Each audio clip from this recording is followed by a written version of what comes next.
Olá pessoal, sejam bem-vindos a mais um Café com Pimenta e hoje a gente vai falar um pouquinho sobre a primeira onda feminista, mas dessa vez a gente vai focar bastante aqui no nosso Brasilzão. Há pouco tempo a gente já abordou a primeira onda feminista, mas eu tava aqui pensando e tem muita coisa que rolou aqui no Brasil que é importante a gente saber, porque quanto mais informação melhor, né? E é muito importante a gente ter noção da história do nosso país. Então se aproxime, pegue o seu café e vamos falar de feminismo.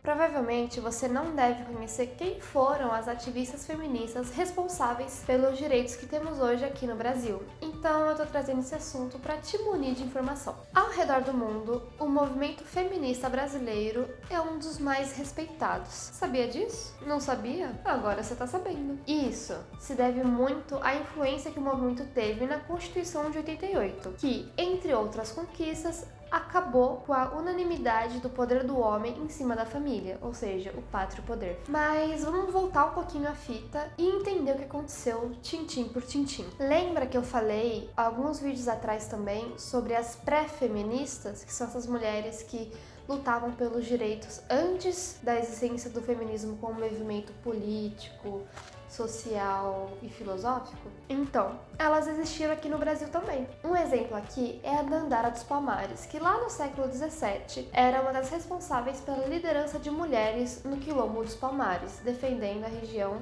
lá em Alagoas, sendo assim uma peça-chave na defesa do Quilombo. E por incrível que pareça, existem pesquisadores que nem a consideram uma figura histórica, literalmente a apagando de nossos livros. Não podemos deixar de falar da nossa Joana d'Arc brasileira, Maria Quitéria de Jesus. Ela se passou por homem para compor o exército durante a luta pela independência. Ela foi denunciada pelo próprio pai, mas por conta do seu desempenho, o seu major se recusou a rebaixá-la e ela foi até reconhecida pelo Dom Pedro I. Ela ganhou até mesmo uma medalha, sabia? Como Cavaleiro da Ordem Imperial do Cruzeiro. Chique, né? O desinteresse em reconhecer as figuras históricas aconteceu também com Luísa Marim. Ela foi a líder de uma das mais importantes revoltas negras em Salvador, conhecido como Revolta dos Malês, lá no século XIX, segundo o relato do seu filho Luiz Gama. Existe um livro da autora Ana Maria Gonçalves que é inspirado em sua história. O livro se chama Um Defeito de Cor. Agora que já conhecemos mulheres que literalmente pegaram em armas para defender o que acreditavam, vamos falar um pouquinho de como o movimento feminista adentrou aqui no Brasil. Era uma vez, lá no século XIX, o movimento feminista foi ganhando força aqui. Nessa época, o direito de estudar era exclusivamente para os homens. Para as mulheres restava o convento ou então estudar em casa, ou pouquíssimas escolas particulares que davam aulas para as mulheres, e mesmo assim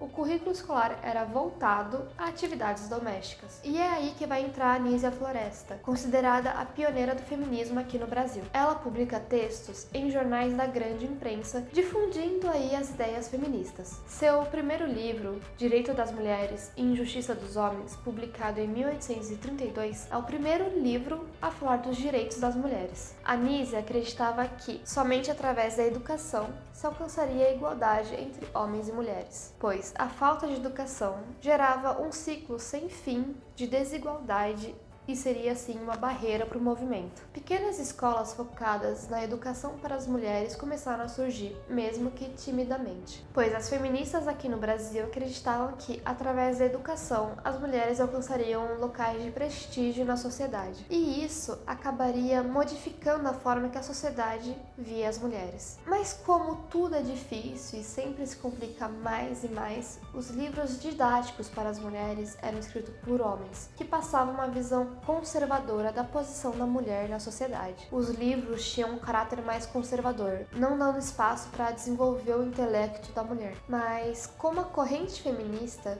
foi se difundindo e crescendo bastante, homens e mulheres progressistas passaram a acreditar que, com acesso de mulheres à educação, isso seria algo que colocaria o Brasil dentro das grandes potências. Mas tem muito mais nesse vídeo, né, gente? A história só se complica cada vez mais. Mas enfim, os homens que defendiam a educação da mulher, eles acreditavam que a mulher só podia acessar até o primeiro grau, porque a gente não ia ter intelecto, não ia ter cabeça, entendeu? Pra suportar o ensino superior. Olha só que absurdo. É como se a mulher fosse, nossa, uma eterna criança. Meu Deus, não vai conseguir ir pra faculdade, socorro.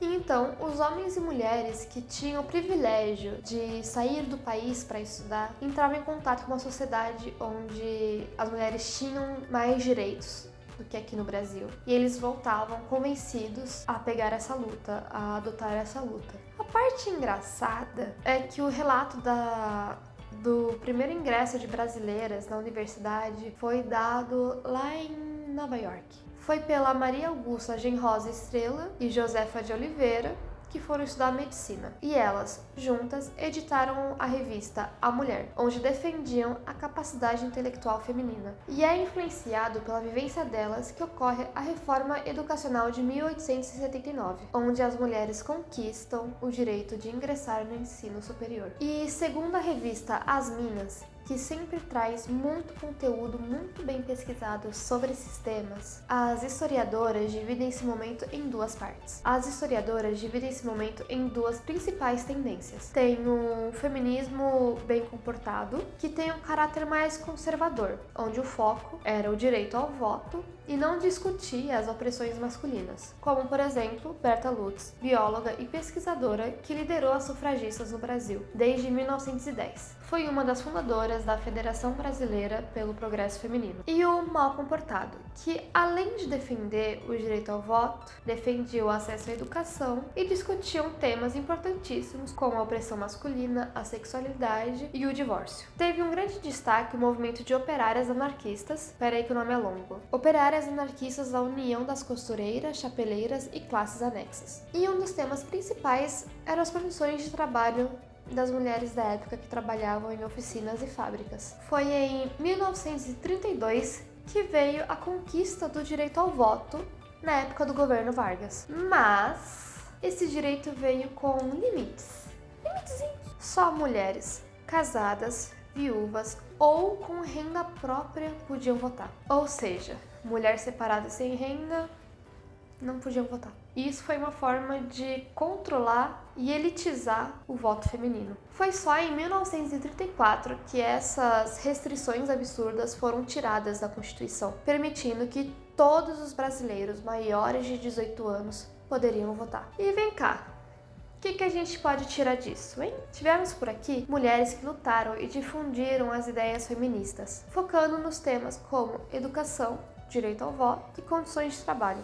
Ou, como vimos também, feminismo bem comportado e mal comportado. Mas ainda estava tudo meio cru e elitista, uma vez que as mulheres que receberam educação foram primeiro para fora do país. E só vai para fora do país quem tem dinheiro, né? Vamos assistir aqui o movimento se fortalecendo, ganhando corpo e diversidade. É muito importante, eu realço em muitos vídeos, lembrar que o movimento não é feito de mulheres brancas ricas ou de classe média. Grande parte é de mulheres negras, operárias, quando a gente fala no contexto mundial também as latinas, que foram elas que deram volume, que deram movimento, elas que iam para as ruas, que lutaram, que fizeram greves. Se o movimento fosse feito só desse ponto de vista privilegiado, não teria tanta força quanto tem hoje. É bom lembrar que o feminismo ele é uma pauta de todas. Cada uma sente o peso do machismo, de um lugar diferente, com peso diferente, mas todas nós sentimos. Então é muito importante a gente lembrar que